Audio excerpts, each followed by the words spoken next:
Start करते हैं गाइडन के चैप्टर 77 की पार्ट 1 की वीडियो को। इस चैप्टर में इंशाल्लाह थायराइड ग्लैंड की डिटेल्स को हम देख रहे होंगे। सबसे पहले इंट्रोडक्टरी पैराग्राफ में थायराइड ग्लैंड की कुछ उन्होंने बेसिक बातें बताई हैं, जैसे लोकेशन के बारे में बताया हुआ। थायराइड ग्लैंड ट्रेकिया के एंटीरियरली और लेटरली होता है। जैसे मिसाल के तौर पे ये ट्रेकिया है ना, तो ट्रेकिया के सामने भी है और दोनों साइडों पे भी जा रहा है। ठीक है, ये अगर ट्रेकिया है तो एंटीरियरली और लेटरली यूं थायराइड ग्लैंड प्लेस्ड होता है। और एंडोक्राइन ग्लैंड में से एक बहुत बड़ा ग्लैंड है, ये 15 to 20 ग्राम इसका वेट होता है। दो मेजर इसकी सिक्रीशन होती है, एक थायरॉक्सिन जिसको हम T4 भी कहते हैं और दूसरा ट्राई आइडोथायरोनिन जिसको हम T3 भी कहते हैं। दोनों सिमिलर किस्म के होते हैं, स्ट्रक्चर भी काफी सिमिलर होता है। आगे डिटेल से हम देखेंगे स्ट्रक्चर वगैरह को, और इनका फंक्शन भी सिमिलर है। इन दोनों का काम होता है बेसिकली मेटाबॉलिज्म को इंक्रीज करना। सही होगी बात। तो अगर आपका थायराइड ग्लैंड ज्यादा सिक्रीशन कर दें, इनकी सिक्रीशन इंक्रीज कर जाए, तो इंसान की जो मेटाबॉलिक रेट है वो 60 to 100 टाइम्स इंक्रीज कर सकता है, यानी 100 से 160 पे या 200 पे जा सकता है। और अगर थायराइड सिक्रीशन बिल्कुल कम हो जाए या बनना बंद हो जाए तो आपका मेटाबॉलिक रेट बहुत कम हो सकता है, 40 to 50% डिक्रीज कर सकता है, यानी कि आधा हो सकता है। सही होगी बात। उसके अलावा थायराइड ग्लैंड की जो सिक्रीशन होती है उनको कंट्रोल कौन कर रहा है? एंटीरियर पिट्यूटरी ग्लैंड से आने वाला थायराइड स्टिमुलेटिंग हार्मोन TSH जिसको हम कहते हैं। डन होगी बात। ये अच्छा, ये जो दो सिक्रीशन थी ना, थायरॉक्सिन और ट्राइआइडोथायरोनिन, ये दो मेन सिक्रीशन है। उसके अलावा एक तीसरी सिक्रीशन भी होती है थायराइड ग्लैंड की, जो कि है कैल्सीटोनिन। लेकिन कैल्सीटोनिन की जो डिटेल्स है वो हम इस चैप्टर में नहीं पढ़ेंगे, क्योंकि वो डिटेल्स हम जो पैराथायराइड हार्मोन वाला है, जो कैल्शियम रेगुलेशन वाला चैप्टर है ना, उसमें इंशाल्लाह डिटेल्स है, उसको डिस्कस करेंगे। तो फिलहाल हमने थायरॉक्सिन और ट्राइआइडोथायरोनिन को ही डिटेल से पढ़ना है। देखते चलने वाले जो थायराइड ग्लैंड सिक्रीशन कर रहा होता है, उस सिक्रीशन में 93% सिक्रीशन थायरॉक्सिन होती है और सिर्फ 7% ट्राइआइडोथायरोनिन होती है, यानी बहुत ज्यादा थायरॉक्सिन ही स्टिमुलेट कर रहे होते हैं मेजरली। लेकिन बॉडी में ज्यादा इफेक्टिव कौन सा होता है? तो ज्यादा इफेक्टिव ट्राइआइडोथायरोनिन होता है। तो होता बेसिकली यूं है, थायराइड ग्लैंड रिलीज करते हुए थायरॉक्सिन बहुत ज्यादा बना रहा है, ट्राइआइडोथायरोनिन थोड़ा बना रहा है। लेकिन ये जो थायरॉक्सिन बना है ये भी एक्शन करने से पहले आमतौर पे ट्राइआइडोथायरोनिन के अंदर कन्वर्ट हो जाता है। ठीक है बस, क्योंकि ट्राइआइडोथायरोनिन बहुत इफेक्टिव है, बहुत पोटेंट है। Triiodothyronine is about 4 times more potent than thyroxine. सही होगी बात। इसी वजह से हम रिलीज ज्यादा थायरॉक्सिन कर रहे होते हैं, ब्लड में थायरॉक्सिन के फॉर्म में होते हैं, लेकिन एक्शन करने से पहले वो ट्राइआइडोथायरोनिन में कन्वर्ट हो रहा होता है।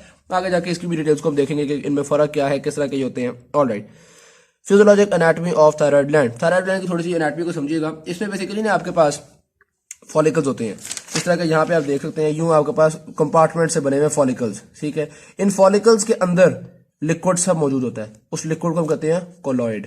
सही होगी बात। और इन फॉलिकल्स की जो वॉल है वो आप देख सकते हैं, सिंगल सेल लेयर्ड इनकी वॉल होती है। क्यूबॉइडल एपिथेलियल सेल्स इनकी एक वॉल बना रहे होते हैं। सही होगी बात। तो आपका जो थायराइड है वो बहुत सारी फॉलिकल्स का बना हुआ होता है। फॉलिकल्स की वॉल एक सिंगल सेल लेयर बना रही होती है और फॉलिकल्स के अंदर कोलॉइड मौजूद होता है। ये वो बातें उन्होंने यहाँ पे बेसिक बताई हुई थी। और कोलॉइड का जो एक बेसिक कॉन्स्टिट्यूएंट है वो होता है थायरोग्लोबुलिन। ये थायरोग्लोबुलिन क्या है, किस तरह से काम करता है, इसकी डिटेल्स भी इंशाल्लाह आगे जाके पढ़ेंगे। बेसिकली होता यूं है, ये जो है ना थायरोनिन, थायरॉक्सिन और ट्राइआइडोथायरोनिन, ये दोनों जो है ना थायरोग्लोबुलिन के अंदर ही होते हैं। वो किस तरह से होते हैं वो आगे जाके हम डिटेल्स को पढ़ेंगे। ऑलराइट, अभी इसमें सारी बातों की बेसिक्स चल रही है ना। तो यहाँ पर उन्होंने थोड़ा बहुत आपको ब्लड फ्लो के बारे में बताया हुआ है कि जितना थायराइड का अपना वेट होता है उससे 5 टाइम्स वेट का ब्लड हर मिनट में इसके पास आ रहा होता है। ये it is one of the greatest blood flows. ठीक है, क्योंकि जाहिर सी बात है, इतना एक्सटेंसिव ब्लड सप्लाई कम ही आपके बॉडी के टिश्यूज की होती है, तो इसकी भी उन्होंने बता दिया कि इतनी एक्सटेंसिव ब्लड सप्लाई है। और बाकी इसके अंदर कुछ सी सेल्स भी होते हैं जो कि कैल्सीटोनिन बनाते हैं। सही, ज्यादा सेल्स तो हमने देख लिया, यही वाले सेल्स हैं जो कि कोलॉइड मतलब कोलॉइड गिर्दे के सेल्स मौजूद होते हैं। लेकिन थोड़े बहुत ये आप देख सकते हैं ग्रीन कलर के उन्होंने सी सेल्स भी बनाए हुए हैं। ये जो सी सेल्स है इनका काम होता है कैल्सीटोनिन बनाना। बाकी ये जो सारे सेल्स हैं ये आपके पास थायरॉक्सिन और ट्राइआइडोथायरोनिन बनाने में ही रोल प्ले कर रहे होंगे। ऑलराइट जी, फिजियोलॉजिक एनाटॉमी को हमने डिस्कस कर लिया। उसके बाद अब देखते हैं iodine is required for thyroxine formation. अब हमने थायरॉक्सिन की और ये जो ट्राइआइडोथायरोनिन है इनकी थोड़ी बहुत फॉर्मेशन को डिस्कस करते हैं। सीधी सी बात है, इन हार्मोन्स को प्रोड्यूस करने के लिए हमें आयोडीन चाहिए होती है। ऑल्दो बहुत थोड़ी चाहिए होती है, लेकिन जरूर चाहिए। नहीं होगी तो बहुत मसले बनना शुरू हो जाएंगे। आपको पता होगा आयोडीन डेफिशिएंसी में वो जो गर्टर हो जाता है, थायराइड ग्लैंड बहुत बड़ा हो जाता है। मशहूर जमाना चीज है, ये तो मैट्रिक से पढ़ते आ रहे होते हैं। खैर एनीवेज, कितनी चाहिए होती है जाने वाली, वो कह रहे हैं कि 1 मिलीग्राम पर वीक होना तो काफी है, या 50 मिलीग्राम एक साल में अगर मिल जाए ना तो काफी है। तो कुछ एरिया जैसे होते हैं दुनिया में जहां पे बिल्कुल ही आयोडीन की कमी होती है, तो फिर हम उसको ट्रीट कैसे करते हैं? हम ये जो टेबल सॉल्ट होता है ना, सादा नमक, इस नमक को आपने देखा होगा अक्सर नमक के ऊपर लिखा होता है आयोडाइज्ड सॉल्ट। ठीक है। तो वो बेसिकली यही होता है कि उसके अंदर थोड़ी बहुत उन्होंने आयोडीन ऐड की होती है। सारे सोडियम क्लोराइड होते हैं, लेकिन कुछ कुछ पार्टिकल उसमें सोडियम आयोडाइड के भी होते हैं। 1 लाख में से एक पार्टिकल सोडियम आयोडाइड का भी आता है, ताकि आपकी बॉडी की आयोडीन डेफिशिएंसी पूरी हो सके।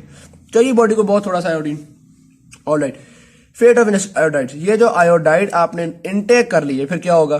पहले तो बता रहे हैं क्लोराइड्स की तरह ये भी काफी हद तक रीअब्सॉर्ब हो गए, गैस्ट्रोइंटेस्टाइनल ट्रैक्ट से ये ब्लड में रीअब्सॉर्ब हो गए।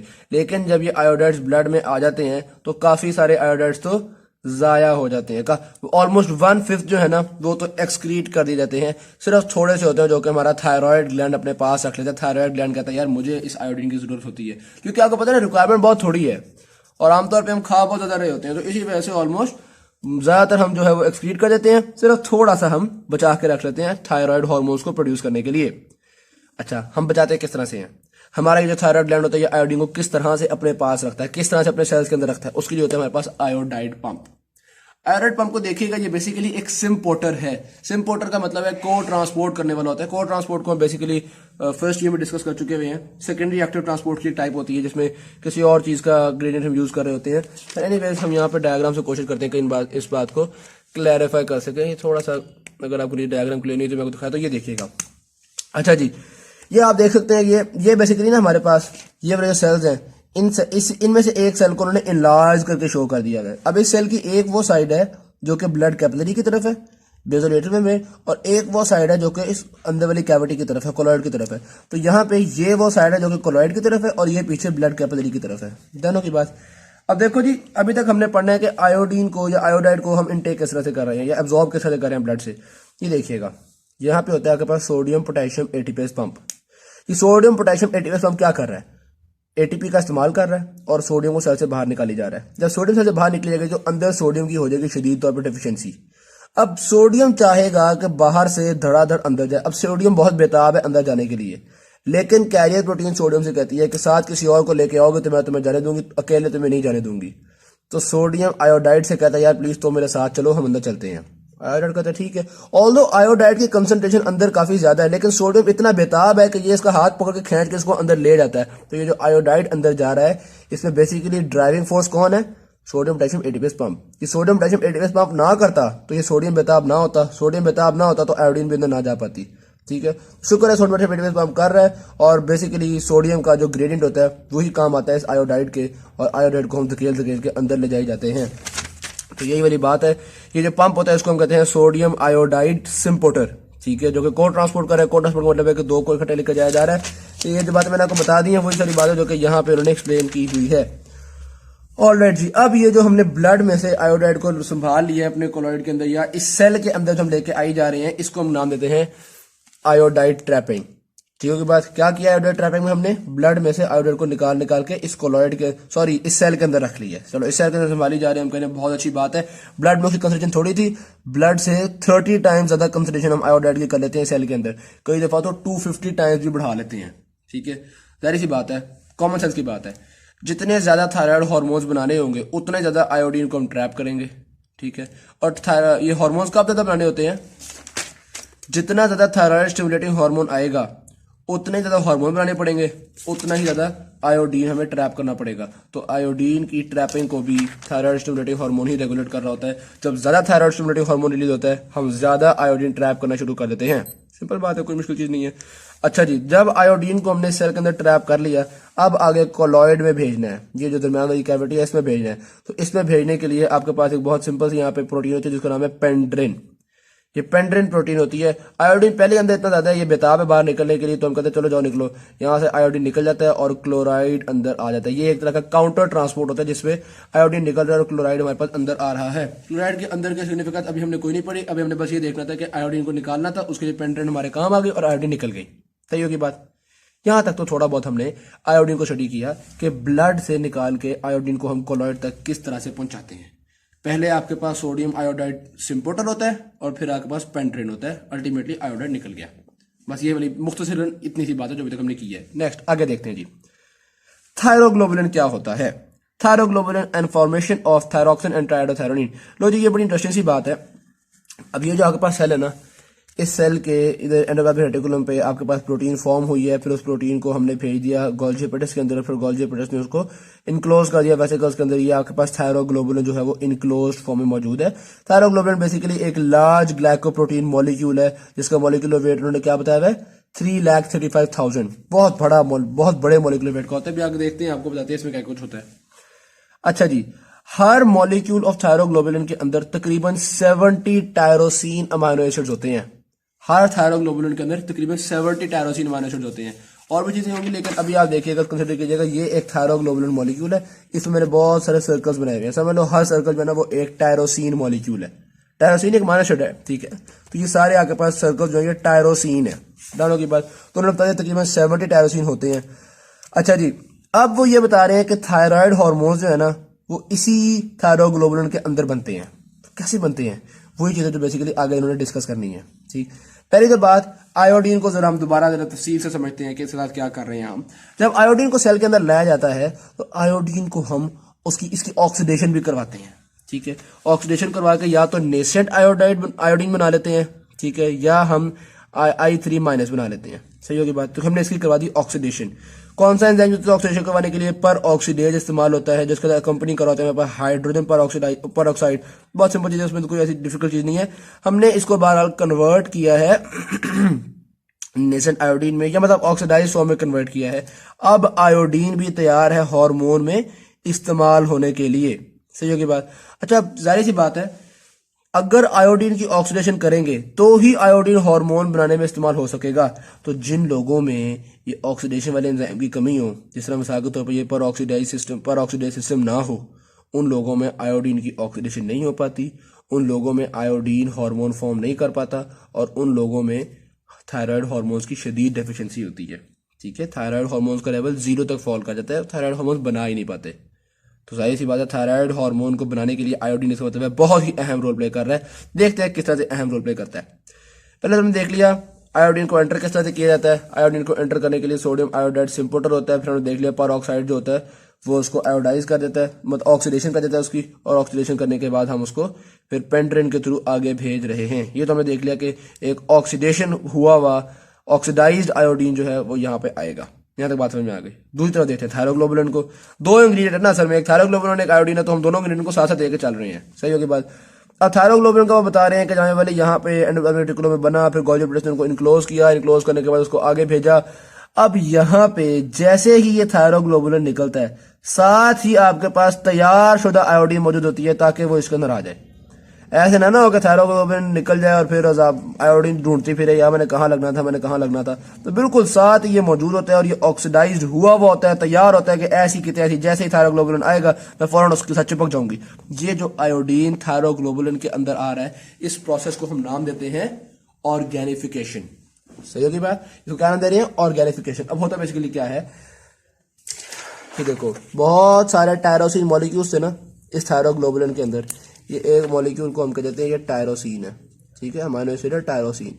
इतने सारे टायरोसिन थे एक थायरोग्लोबुलिन मॉलिक्यूल के अंदर। इनमें से कई टायरोसिन के ऊपर जो मैंने ब्लू डॉट्स बनाया ना, ये समझ लो आयोडाइड है। सही होगी बात। या ऑक्सीडाइज्ड आयोडीन है, I3 कह लो, या ये वो तो सॉरी नेसेंट आयोडीन। अब यहाँ पे आप देख सकते हो जगह जगह कई टायरोसिन मॉलिक्यूल्स के ऊपर आयोडीन लग चुका है। ऐसे ही है। तो ये जितने काफी सारे खाली भी हैं, कईयों कुछ के ऊपर लग गया है। तो वो यही बता रहे हैं कि जितने टायरोसिन मॉलिक्यूल होते हैं ऑलमोस्ट उनमें से 1/6 के ऊपर, यानी हर 6 में से 1 के ऊपर कुछ ना कुछ आयोडीन लग जाती है। किसी पे 1 आयोडीन लगती है, किसी पे 2 आयोडीन लगती है। अब जिन पे 1 आयोडीन लगती है उनको हम कहते हैं मोनोआयोडोटायरोसिन। जिस तरह इस पे 1 लगी हुई है, ये मोनोआयोडोटायरोसिन है, ये भी मोनोआयोडोटायरोसिन है। ठीक है, लेकिन इस पे 2 लगी हुई है, ये है डाईआयोडोटायरोसिन। इसमें भी 2 लगी हुई है, ये है डाईआयोडोटायरोसिन। सही होगी बात। यहाँ पर उन्होंने मॉलिक्यूलर स्ट्रक्चर भी बताया हुए हैं आपको। मोनो आयोडोटायरोसिन, इस पे 1 आयोडीन लगी हुई है। डाई आयोडोटायरोसिन, इस पे 2 आयोडीन लगी हुई है। सही होगी बात। तो ये हमारे पास मोनो आयोडोटायरोसिन और डाई आयोडोटायरोसिन बन गई। मोनो में 1 है, डाई में 2 है। अगर 2 डाई आयोडोटायरोसिन आप इसमें मिल जाए, ठीक है, तो ये बन जाता है हमारे पास T4 यानी कि थायरोक्सिन। और अगर एक मोनो आयोडोटायरोसिन और एक डाई आयोडोटायरोसिन आपस में मिल जाए तो ये बन जाता है T3, यानी कि T3 में 3 आयोडीन होते हैं, T4 में 4 आयोडीन होते हैं। ये चीज बहुत सिंपल सी होगी हमारे पास। सही होगी बात। तो यहाँ पे देखिएगा, अब ये थायरोग्लोबुलिन के अंदर ही चक्कर चल रहे हैं। थायरोग्लोबुलिन के अंदर बहुत सारे टायरोसिन थे जिन पर आयोडीन लगी हुई है। ये डाई एरोटायरोसिन और डाई एरोटायरोसिन अब ऐसे मिले, ये बन चुका है आपके पास थायरोक्सिन T4। ये डाई एरोटायरोसिन और डाई एरोटायरोसिन आपस में मिल गए, ये भी बन चुका हुआ है थायरोक्सिन। ये डाई एरोटायरोसिन और मोनो एरोटायरोसिन आपस में मिले, ये बन चुका हुआ है T3 यानी ट्राई आयोडोथायरोनिन। तो ये आप देख सकते हैं कि एक थायरोग्लोबुलिन के अंदर बहुत सारे थायरोक्सिन और बहुत सारे ट्राई आयोडोथायरोनिन मौजूद होते हैं। अलबत्ता बहुत से मोनो एरोटायरोसिन और डाई एरोटायरोसिन वेले भी हैं, यानी कि वो मोनो आयोडोटायरोसिन और डाई एरोटायरोसिन बन चुके हैं लेकिन वो हार्मोन फॉर्म नहीं कर सके, बस अभी वेले ही आवारागर्दी करते रहते हैं। सही होगी बात। तो ये हमने देखा किस तरह से हमारे पास T3 और T4 की फॉर्मेशन होती है। यहाँ तक ये बात कंप्लीट हो गई। आगे आती है हमारे पास, नेक्स्ट आता है स्टोरेज ऑफ थायरोग्लोबुलिन मॉलिक्यूल। अब ये जो थायरोग्लोबुलिन मॉलिक्यूल हमने फॉर्म कर लिया है जिसमें हार्मोन भी मौजूद है, क्योंकि इसमें आयोडीन मिल चुकी हुई है तो इसमें हार्मोन भी मौजूद है। इस थायरोग्लोबुलिन को हम इस कॉलॉइड के अंदर स्टोर कर लेते हैं, ठीक है ना। ये हमने यहाँ पे भेज दिया ना कॉलॉइड में। अब ये काफी देर तक कॉलॉइड के अंदर स्टोर्ड रहता है। हम कहते हैं भाई जब हमें तुम्हारी जरूरत पड़ेगी हम तुम्हें बुला लेंगे। अब ये ऐसा हार्मोन है जो कि बहुत ज्यादा स्टोर्ड होता है, स्टोर्ड फॉर्म में हमारी बॉडी में मौजूद होता है। इवन 2 से 3 महीने तक की जो सप्लाई है वो हमारे पास बॉडी में स्टोर्ड फॉर्म में मौजूद होती है। तो इसी वजह से अगर कोई बंदा आयोडीन खाना छोड़ता है तो उसको 1 हफ्ता 2 हफ्ता कोई मसला नहीं बनेगा, कई महीने बाद जाके मसला बनना शुरू होगा, ठीक है। क्यों? क्योंकि 2-3 महीने तक का तो हमने वैसे स्टोर करके रखा हुआ है। अगर 2-3 महीने से ज्यादा का मसला बना तब कोई इशू बन सकता है, वरना कोई टेंशन वाली बात ही नहीं है। इतनी तो हमारे पास स्टोरेज होती है थायरोग्लोबुलिन की। सही होगी बात। नेक्स्ट देखते हैं release of thyroxine and triiodothyronine from thyroid gland. अब हमने ये तो देख लिया कि थायरोग्लोबुलिन के अंदर थायरोक्सिन भी होती है और ट्राइआयोडोथायरोनिन भी होती है। ये ब्लड में रिलीज कैसे होंगी? यहाँ कॉलॉइड में मौजूद है एक थायरोग्लोबुलिन जिसमें ये हार्मोन्स हैं। एक थायरोग्लोबुलिन में कह रहे हैं तकरीबन 30 इस तरह के थायरोक्सिन मॉलिक्यूल्स होते हैं, ठीक है। तो लेकिन ये निकलेंगे कैसे, ये ब्लड में रिलीज कैसे होंगे? अब इस चीज को हम समझने लगे हैं। सही की बात। होता बेसिकली ये है, पहले इन सेल्स ने कॉलॉइड में भेजा था, इसको स्टोर किया, जब जरूरत पड़ेगी ना तो ये सूडोपोड्स फॉर्म करके वापस बुला लेंगे। जिस तरह कि आप यहाँ पे देख सकते हैं, ये मिसाल के तौर पे हमारे पास वो फॉलिकल्स है, ठीक है। ये फॉलिकल्स की साइडों पे सेल्स है। इनमें से एक सेल को मैं इनलार्ज करके यहाँ पे शो करता हूँ। सही कि एक सेल को मैंने इनलार्ज करके शो कर दिया। अभी जो सेल है ना, इसने ये सूडोपोड्स फॉर्म करना शुरू किए अपने इसके अंदर। ये जो कॉलॉइड है ना, इसके अंदर सूडोपोड्स फॉर्म करना शुरू किए। इन सूडोपोड्स ने ऐसे करके ना अपने अंदर काफी सारा कुछ इनक्लोज करना शुरू कर दिया। आप देखते हैं इनक्लोज किया और कॉलॉइड, बहुत सारा जो कॉलॉइड है वो अपने अंदर बंद कर लिया। जब कॉलॉइड बंद किया तो जाहिर बात है बहुत सारे थायरोग्लोबुलिन मॉलिक्यूल भी बंद हो गए। अब यहाँ पे डाइजेस्टिव वेसिकल्स आएंगे और वैक्यूल्स आएंगे और डाइजेस्टिव वैक्यूल्स आके इसके साथ मिल जाएंगे, अपने एंजाइम्स को इसमें रिलीज करेंगे। जब एंजाइम्स रिलीज होंगे तो जो थायरोग्लोबुलिन था उसको हमने तोड़ के उसको टोटे पोटे कर दिए। थायरोग्लोबुलिन के अंदर जो एंजाइम्स थायरोक्सिन वगैरह बने हुए थे वो थायरोक्सिन हमने रिलीज करवा दिए और ये थायरोक्सिन फिर ब्लड में चला जाता है। यहाँ पे जब थायरोक्सिन बन गया तो फिर उस थायरोक्सिन को हम ब्लड वेसल्स में रिलीज करवा देते हैं। तो यहाँ पे आप देख सकते हैं कि हमारे पास थायरोग्लोबुलिन है, इसको हमने ब्रेक किया, ये बन गया हमारे पास थायरोक्सिन, ये बन गया हमारे पास थायरोक्सिन। कुछ ट्राइआयोडोथायरोनिन भी बन रहे हैं, कुछ हमारे पास थायरोक्सिन भी बन रहे हैं और बाकी मोनो आयोडोटायरोसिन और डायोटायरोसिन वैसे ही आजाद किस्म के हैं, वो तो कोई हार्मोन थे ही नहीं, ठीक है। लेकिन जो हार्मोन्स थे वो हमने आराम से अपने ब्लड के अंदर भेज दिए हैं। किस तरह से? फेगोसाइटोसिस के थ्रू वेसिकल बना के पिनोसिटिक वेसिकल बनाया, फिर आगे डाइजेस्टिव वेसिकल्स उसको थायरोग्लोबुलिन को तोड़ा और तोड़कर लोजी मारा। अच्छा, अब एक इंटरेस्टिंग बात, हमने थायरोग्लोबुलिन को तोड़ा और थायरोग्लोबुलिन को फॉर्म करके जो थायरोक्सिन वगैरह थी या ट्राइआयोडोथायरोनिन थी वो तो हमने भेज दी ब्लड में। ये जो है मोनो आयोडोटायरोसिन और डाई आयोडोटायरोसिन जिन्होंने कोई हार्मोन नहीं बनाया, इनसे हम कहते हैं यार तुमने अच्छी हमारी आयोडीन जाए की हुई है, इधर आओ ना, जरा आयोडीन वापस करो, हाँ इधर आओ। तो यहाँ पे एक एंजाइम होता है डी आयोडीनेज एंजाइम। ये डी आयोडीनेज एंजाइम इनके ऊपर से आयोडीन उतार लेता है। कहता है ऐसी की तैसी तुम लोगों ने हार्मोन बनाया नहीं, आयोडीन उतार लेता है और दोबारा आयोडीन को बना के कॉलॉइड में रिलीज करता है ताकि दोबारा थायरोग्लोबुलिन के साथ लग के शायद कोई ना कोई हार्मोन बन जाए। समझोगे ना बात। तो यहाँ पे हमने वापस बुलाया, जो तो थायरोक्सिन वगैरह थे उनको हमने भेजा ब्लड में और जो सीधी मोनो आयोडोटायरोसिन थी, डायोटायरोसिन थी, उनके ऊपर से हमने आयोडीन को उतारा और दोबारा आयोडीन को रिलीज कर दिया कि यार जाओ जाके हार्मोन बनाओ। सही होगी बात। तो यहाँ पे उन्होंने ये बात कंप्लीट हो गई। लो जी, अब आते हैं हमारे पास daily rate of secretion of thyroxine and triiodothyronine. 93% जितने भी हार्मोन बन रहे होते हैं उसमें 93% हम थायरोक्सिन बना रहे होते हैं और 7% ट्राइआयोडोथायरोसिन होता है। अच्छा, एक चीज याद रखिएगा, ये जो ट्राइआयोडोथायरोनिन है ये बहुत जल्दी एक्शन करता है और बहुत इफेक्टिव एक्शन करता है, जबकि थायरोक्सिन स्लोली एक्शन करता है और आमतौर पर थायरोक्सिन कन्वर्ट हो जाता है ट्राइआयोडोथायरोनिन में अपना एक्शन करने से पहले। सही होगी बात। तो कह लो कि एक तरह से आप कह सकते हो थायरॉक्सिन एक काइंड ऑफ इनएक्टिव फॉर्म है। जिसमें होता है ना, हम एंजाइम को इनएक्टिव फॉर्म में रखते हैं, जैसे को डाइजेशन करनी होती है तो फौरन हम उसको ट्रिप्सिनोजन से ट्रिप्सिन बना लेते हैं, ठीक है। तो यही वाला हिसाब है यहाँ पे भी। ब्लड के अंदर थायरॉक्सिन जो है ना वो काफी देर तक बाइंड फॉर्म में रहता है। आगे पढ़ते हैं ना हम, देखो चलो ट्रांसपोर्ट पढ़ना शुरू करते हैं। ट्रांसपोर्ट में यही बात डिस्कस कर रहे हैं। लो जी, जैसे ही थायराइड हार्मोन्स ब्लड में जाएंगे ना, फौरी तौर पे जाके, इनको तो अकेले रहने की आदत ही नहीं थी ना, पहले ये वो थायरोग्लोबुलिन मॉलिक्यूल के अंदर रहते थे, अब ये बेचारे अकेले हुए हैं तो ये तो डर गए। ये डर के फौरी तौर पे प्लाज्मा प्रोटीन को चिपक जाते हैं।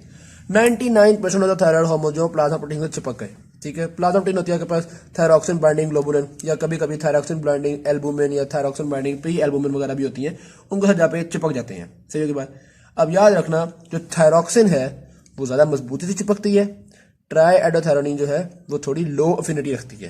सही की बात। ट्राई एडोथायरोनिन की अगर हाफ लाइफ देखी जाए तो तकरीबन 1 डे में वो अलग हो जाती है, जबकि थायरॉक्सिन जो है वो 6 डेज तक चिपकी रहती है। सही होगी बात। यहाँ तक बात कंप्लीट हो गई। तो हमने ये देख लिया कि जो थायरॉक्सिन है वो ज्यादा स्ट्रांगली बाइंड कर रही होती है। अलबत्ता ये बात आपको पता है, जब एक्शन करना है तो थायरॉक्सिन भी ट्राई एडोथायरोनिन वगैरह में कन्वर्ट हो जाएगी। नेक्स्ट आता है हमारे पास, thyroid hormones have slow onset and long duration of action.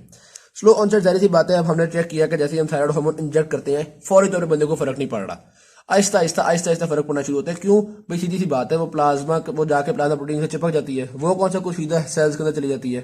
सही की बात। तो ये हम देख रहे हैं कि आहिस्ता ये मिसाल के तौर पर अगर हमने इंजेक्ट किया तो एक्शन करते करते करते करते तकरीबन 10 डेज बाद जाके मैक्सिमम एक्शन शुरू हुआ है थायरॉक्सिन के केस में। हाँ, अगर आप ट्राई एडोथायरोनिन इंजेक्ट करोगे तो ट्राई एडोथायरोनिन ज्यादा रैपिड होती है, तो ट्राई एडोथायरोनिन 2 to 3 डेज के अंदर फुली एक्टिव हो जाती है। सही होगी बात। और फिर तकरीबन 30 डेज तक उसका असर चल रहा है, आप देख रहे हो, बहुत ड्यूरेशन तक ये अपना काम करती जा रही है। तो स्लो ऑनसेट यानी कि काम करना स्लो शुरू करती है, और लॉन्ग ड्यूरेशन काफी देर तक काम करती रहती है। और उसमें भी जाहिर सी बात है, जो थायरॉक्सिन है वो ज्यादा स्लो होगी, ज्यादा लॉन्ग ड्यूरेशन तक काम करेगी। ट्राई एडोथायरोनिन रैपिड होगी और कम ड्यूरेशन के लिए काम करेगी। अच्छा, ये क्यों इतना देर बाद काम करना शुरू कर रही है? 2 वजूहात। नंबर 1, ब्लड में जाके चिपकी जाती हैं, ठीक है। तो सेल में देर से पहुंची तो हम कह सकते हैं कि slow release from the blood. आपने जब इंजेक्ट किया तो वो हार्मोन जो है वो ब्लड में जाके प्रोटीन पर चिपक गए और आहिस्ता रिलीज हो जाए, पहला। दूसरा, रिलीज होने के बाद भी इनका काम ही ऐसा है कि ये बड़ी सुस्ती से अपना एक्शन करते हैं। आगे जाके हम जब इसका एक्शन पढ़ेंगे, मैकेनिज्म पढ़ेंगे, तो आपको पता चलेगा कि ये हार्मोन जिस तरीके से काम करते हैं उस तरीके से असर होते होते ही टाइम लग जाता है। तो एक तो ये पहुंचते देर से हैं, दूसरा पहुंचने के बाद काम भी स्लो तरीके से करते हैं। इसी वजह से इनको इंजेक्ट करने के काफी देर बाद असरात नुमाया होना शुरू होते हैं। Thank you very much. Video कीजिएगा, चैनल को सब्सक्राइब कीजिएगा। अल्लाह हाफिज़।